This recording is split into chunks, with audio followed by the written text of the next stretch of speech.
Next topic है हमारे पास chlorofluorocarbons. Chlorofluorocarbons basically compounds होते हैं क्लोरीन, फ्लोरीन और कार्बन के।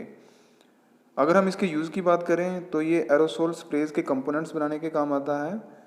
ये एज अ रेफ्रिजरेंट यूज़ किया जाता है इन रेफ्रिजरेटर्स। एसी में भी इसका काम होता है, एज अ रेफ्रिजरेंट उसको यूज़ किया जाता है। एंड कूलिंग प्लांट्स में भी इसका यूज़ किया जाता है क्लोरोफ्लोरोकार्बन्स का। अगर हम इसके इफ़ेक्ट की बात करें, क्लोरोफ्लोरोकार्बन जो होते हैं ये ओजोन लेयर को डिस्ट्रक्ट करते हैं, यानी कि तबाह करते हैं, उसे डैमेज करते हैं, जो कि हम हमारी अर्थ को प्रोटेक्ट करती है। किससे? हार्मफुल अल्ट्रावायलेट रेडिएशन से, जो कि सन से आती हैं। ठीक है, ये जो अल्ट्रावायलेट रेडिएशंस होती हैं ये बहुत ही मतलब डेंजरस होती हैं हमारी सेहत के लिए। इससे हमें स्किन कैंसर भी हो सकता है, हमारा इम्यून सिस्टम वीक होता है इससे, और इससे आंखें भी डैमेज हो सकती हैं। ठीक है, तो ये लेकिन अल्ट्रा वायलेट रेडिएशंस हमारी अर्थ तक पहुंचती नहीं हैं, क्योंकि इनको ओजोन लेयर रास्ते में ही रोक देती है। लेकिन ये CFCs हैं जो, यानी कि क्लोरोफ्लोरोकार्बन्स, ये ओजोन लेयर के लिए बहुत ही हार्मफुल हैं। अगर इनको कंट्रोल में ना किया जाए तो ओजोन लेयर हमारी डिप्लीट भी हो सकती है। नेक्स्ट आता है टॉपिक है हमारे पास green house gases. The gases which are responsible for greenhouse effect are called as green house gases. Basically greenhouse effect एक इफेक्ट होता है। इसका मतलब ये होता है कि देखिए, सन से ना जो जितनी भी सोलर रेडिएशंस आती हैं वो अर्थ क्या करती है, उनको जब वो यहाँ पे स्ट्राइक करती हैं तो डिफ्लेक्ट कर देती है उनको, मतलब बैक टूवर्ड्स स्पेस।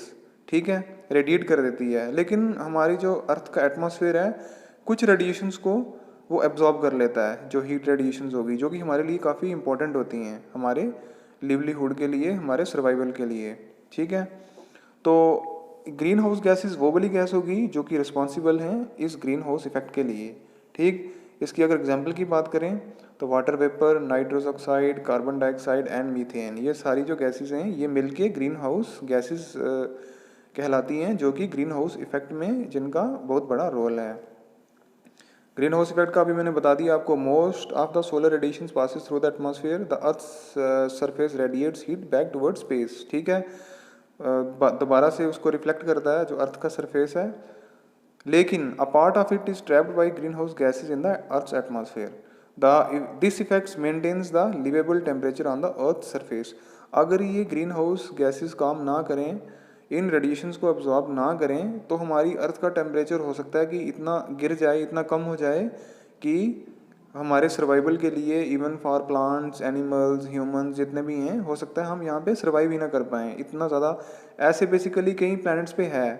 अगर हम दूसरे प्लैनेट्स की बात करें, वहाँ पे जो रात का टेम्परेचर होता है वो 0 माइनस में चला जाता है, और जो दिन का टेम्परेचर होता है वो बहुत ज़्यादा चला जाता है, इवन मतलब 60, 70, 80, 90, 100 तक चला जाता है। ठीक है, इतनी ज़्यादा वेरिएशन है टेम्परेचर में। लेकिन अर्थ में इतनी वेरिएशन नहीं है, क्योंकि हमारा जो एटमॉस्फेयर है, यहाँ पे जो हमारा एटमॉस्फेयर की गैसेस हैं, ये सारी उसको स्टेबल रखती हैं टेम्परेचर को। मतलब जाता है, गिरता है टेम्परेचर, ऐसी बात नहीं है। जैसे रात का टेम्परेचर अगर 20 होगा तो दिन को हो सकता है वो 30-35 चला जाए, लेकिन बहुत ज़्यादा वेरिएशन नहीं आती। इन सारी वेरिएशन को रोकने के लिए ग्रीन हाउस गैसेस का बहुत इंपॉर्टेंट रोल होता है। नेक्स्ट टॉपिक आता है हमारे पास global warming. Global warming basically increase in the average temperature of earth atmosphere due to excess of greenhouse gases. ठीक है, जो हमारी अर्थ के एटमॉस्फेयर में गैसेस हैं, इनका एक्सेस हो जाना, मतलब इनकी क्वांटिटी ज़्यादा हो जानी, इसके कारण ग्लोबल वार्मिंग होती है। और ये होती क्यों है, इसके कॉजेज़ क्या हैं? डिफॉरेस्टेशन, ठीक है, पेड़ों को काटना, इंडस्ट्रीज से जो धुआं वगैरह निकलता है, जो पोल्यूशन होता है उसकी वजह से, ऑयल रिफाइनरीज से जो धुआं निकलता है, पावर प्लांट्स हो गए, excess burning of fossil fuels like natural gas, oil and coal etcetera. ठीक है, ये हम जितने भी फॉसिल फ्यूल को जलाते हैं, इसकी वजह से ग्लोबल वार्मिंग बढ़ती है। Effects of global warming. Global warming का इफेक्ट क्या होता है हमारे एटमॉस्फेयर पे, हम पे? सबसे पहला वार्मर क्लाइमेट, गर्म हमारा climate. On average the earth temperature has become warmer than earlier. आपने सुना भी होगा कि हम हर साल बोलते हैं कि इस बार गर्मी बड़ी ज़्यादा हो गई है, ग्लोबल वार्मिंग का नाम भी आपने सुना होगा। तो अगर हम अर्थ के टेम्परेचर को कंपेयर करें कुछ साल पहले के टेम्परेचर के, तो काफ़ी वेरिएशन आ गई है, टेम्परेचर बढ़ गया है हमारा। ये क्यों बढ़ा है? ये ग्लोबल वार्मिंग की वजह से ही है। Natural calamities. There is an increase in occurrence and severity of natural calamities such as floods. जितने भी ये होते हैं ना नेचुरल डिजास्टर कह सकते हो आप, जैसे कि फ्लड हो गए, साइक्लोन्स हो गए, अर्थक्वेक एटसेट्रा, ठीक है। ये सभी जो हैं किसकी वजह से हैं? ये मतलब ग्लोबल वार्मिंग की वजह से ही ये जितने भी नेचुरल डिजास्टर हैं ये इनकी जो क्वांटिटी है वो इंक्रीज हो गई, यानी कि बढ़ गए हैं। Rise of the sea level, इससे क्या हुआ, हमारा जो समुद्र तल है उसकी जो ऊंचाई है वो भी लगातार बढ़ती जा रही है ग्लोबल वार्मिंग की वजह से। इससे क्या, क्योंकि इसलिए बढ़ रही है क्योंकि जो हमारे पोल्स हैं वहाँ पे जो मतलब जहाँ पे आइस वगैरह रहती है, ग्लेशियर्स हो गए, ठीक है, पोलर आइस कैप्स जो हैं वो हम लगातार मेल्ट हो रही हैं, जिसकी वजह से हमारे सी लेवल का सी का लेवल बढ़ रहा है। इसमें जो लो लेवल एरियाज़ हैं, मतलब जो समुद्र तल से बिल्कुल पास में हैं, उनमें फ्लड्स वगैरह, जैसे वो सुनामी आई थी एक बार, ठीक है, सुनामी आनी, उनके डूबने का खतरा जो है वो हमेशा बरकरार रहता है इस ग्लोबल वार्मिंग की वजह से।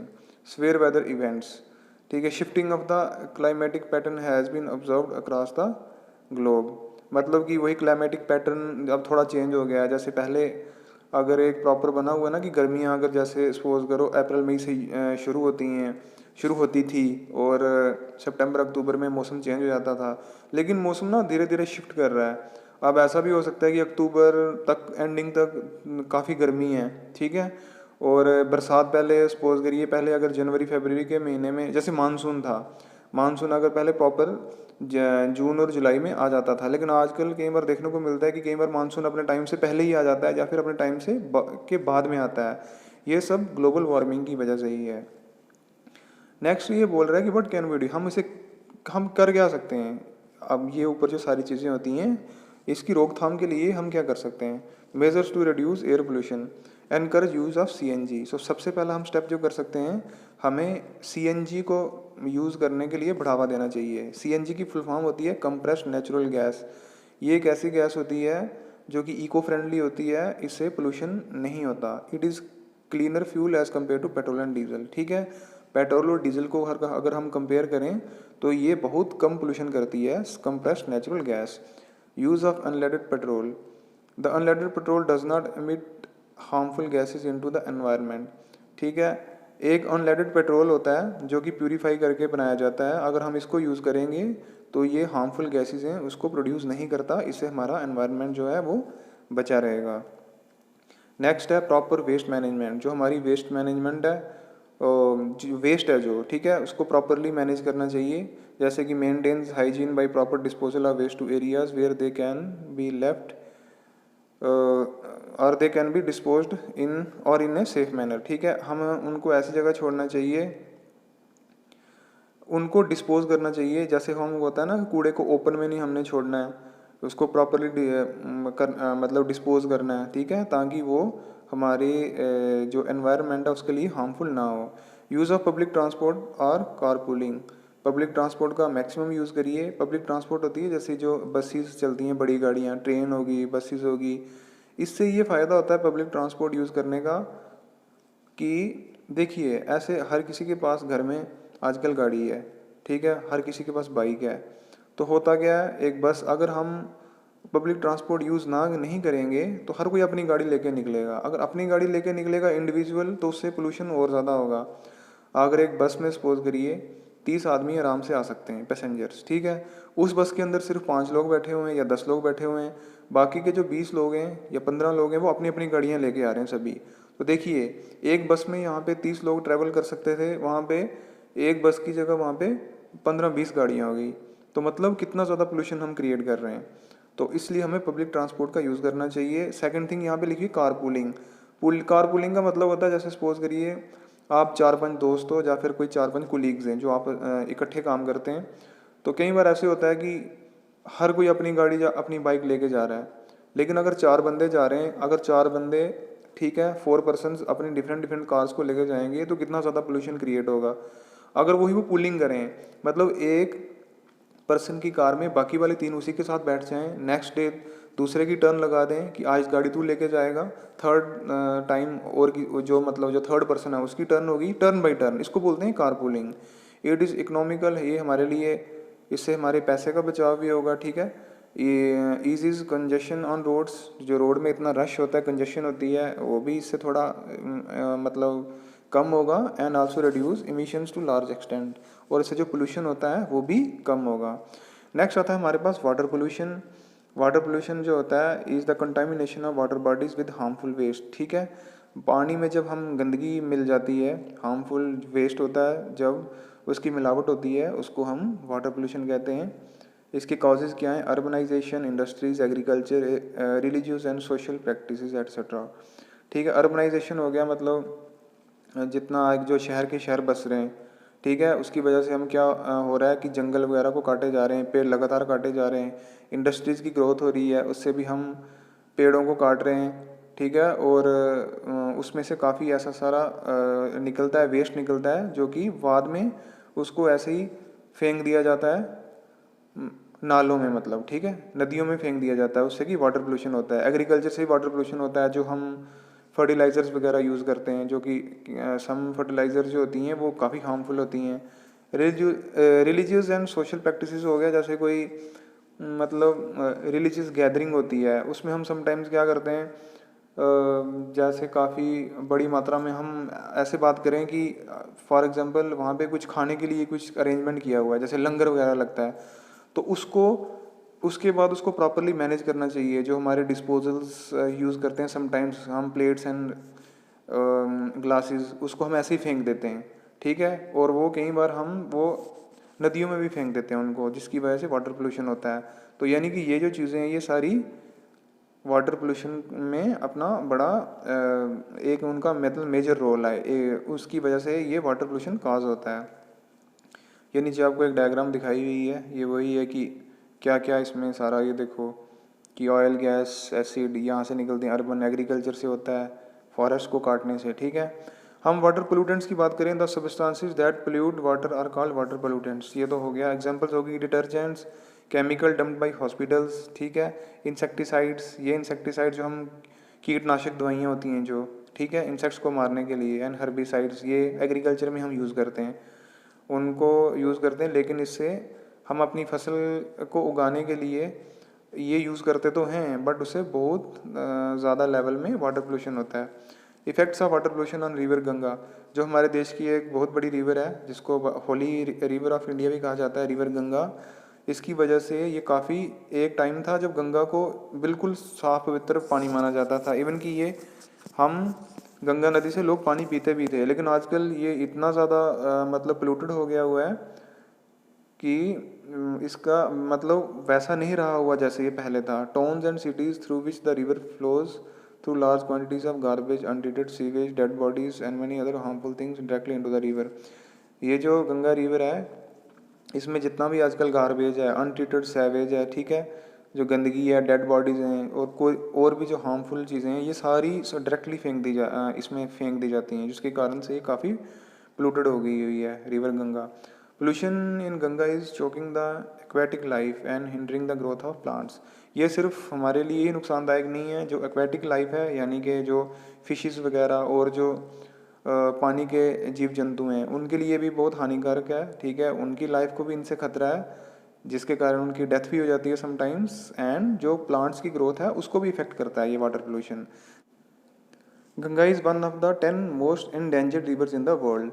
गंगा भी उन 10 नदियों में से है जिनको कि सबसे ज़्यादा खतरे में हमने डाल दिया हुआ है। एंडेंजर्ड का मतलब होता है जो कि इस टाइम खतरे में है पोल्यूशन की वजह से। देन आता है portable water. Water which is suitable for drinking is called portable water. जो पानी पीने के लायक होता है उसको हम पोर्टेबल वाटर कहते हैं। That portable water is free from all the contaminants and harmful bacterias. जितने भी हार्मफुल बैक्टीरियाज हैं और जितनी भी ऐसी इम्प्योरिटीज़ जो पानी में होती हैं जो हमारे लिए हानिकारक होती हैं, जो पानी इन सभी से मुक्त होता है, ठीक है, उसको हम बोलते हैं पोर्टेबल वाटर, ठीक है। मुक्त का मतलब जो इन सभी इम्प्योरिटीज़ और बैक्टीरिया से फ्री होता है पानी, उसको हम पोर्टेबल वाटर कहते हैं। The water which is not portable और fit for drinking is called raw water. ये दोनों टर्म्स याद रखना, raw water and portable water. Raw water हो गया गंदा पानी जो कि फिट नहीं है पीने के लिए, उसको हम रॉ वाटर बोलेंगे। और पोर्टेबल वाटर हो गया कि जो हम हमारे पीने के लायक है। बॉइलिंग वाटर, बॉइलिंग एक ऐसा प्रोसेस है जो कि पानी के सारे माइक्रोब्स और जितने भी उसमें हार्मफुल इम्प्योरिटीज़ वगैरह होती हैं उनको मार देता है, ठीक है। It protects us from water borne diseases, ऐसे बड़े सारे डिजीज़ होते हैं वाटर बॉर्न डिजीजेस। देखिए ये डिजीज़ है ना वाटर बॉर्न, कुछ ऐसे डिजीज़ होते हैं जो एयर बॉर्न होते हैं यानी हवा से फैलते हैं, कुछ ऐसे डिजीज़ होते हैं जो वाटर से फैलते हैं। तो अगर हम पानी को बॉयल करके पियेंगे, बॉइलिंग की वजह से ये जो डिजीज़ होते हैं इनको प्रोटेक्ट किया जा सकता है। फिर आता है फिल्टरिंग वाटर, एक और तरीका वाटर को प्यूरिफाई करने का, filtering. Filtration is the process of separating suspended solid matter from a liquid. Filtering water can take away all microbes and impurities up to a certain extent. Boiling की तरह filtering भी एक ऐसा process है जिसमें water की जितनी भी इम्प्योरिटीज़ हैं और माइक्रोब्स हैं यानी माइक्रो ऑर्गेनिजम्स हैं जो हमारी सेहत के लिए काफ़ी हानिकारक होते हैं, उन सभी को इस प्रोसेस के साथ दूर किया जा सकता है और फिट बनाया जा सकता है पीने के लिए। क्लोरीनेशन भी एक ऐसा ही प्रोसेस है, is done by adding chlorine tablets और bleaching powder to the water. Chlorine की टैबलेट्स डालते हैं जिसको कि ब्लीचिंग पाउडर, बेसिकली जो क्लोरीन की टैबलेट्स होती हैं मतलब पानी में हम डालते हैं इनको प्यूरिफाई करने के लिए। समटाइम हम ब्लीचिंग पाउडर भी यूज़ करते हैं। This method is use to kill certain bacterias and other microbes in tap water. जो हमारे घरों में पानी आता है टैप वाटर, इसमें ये ब्लीचिंग पाउडर या फिर क्लोरीन टैबलेट्स का यूज़ किया जाता है कुछ बैक्टीरियाज को मारने के लिए। ये एक नीचे आपको फिगर भी दी हुई है, ये देखिए, ठीक है। यानी कि ये फिल्टर्ड वाटर यहाँ से आ रहा है, ये हमारा कॉन्टैक्ट टैंक है, यहाँ पे पानी इकट्ठा हो गया और ये हम एक क्लोरीन सोल्यूशन टैंक यूज़ करते हैं, ठीक है। इसमें क्लोरीन की टैबलेट्स हमने क्लोरीन की टैबलेट्स डाल के एक सोल्यूशन बनाया होता है, इसमें हम इसको मिक्स कर देते हैं। यानी ऊपर से जो हमारा फिल्टर्ड वाटर आ रहा है, जब इसके साथ ये मिल के कॉन्टैक्ट टैंक में पानी होगा, इसको बोलते हैं ट्रीटेड वाटर, ठीक है। और डिसइंफेक्टेड वाटर जो कि पीने के लिए, फिर यहाँ से टैप की हेल्प से हम इसको आउटलेट से बाहर ले लेते हैं जो कि हमारे पीने के लिए बिल्कुल फिट होता है, ठीक है। तो ये था हमारा टॉपिक। तो नेक्स्ट हम अब इसके टॉपिक के जो क्वेश्चंस वगैरह हैं उसकी तरफ चलेंगे। तो थैंक यू फॉर वाचिंग।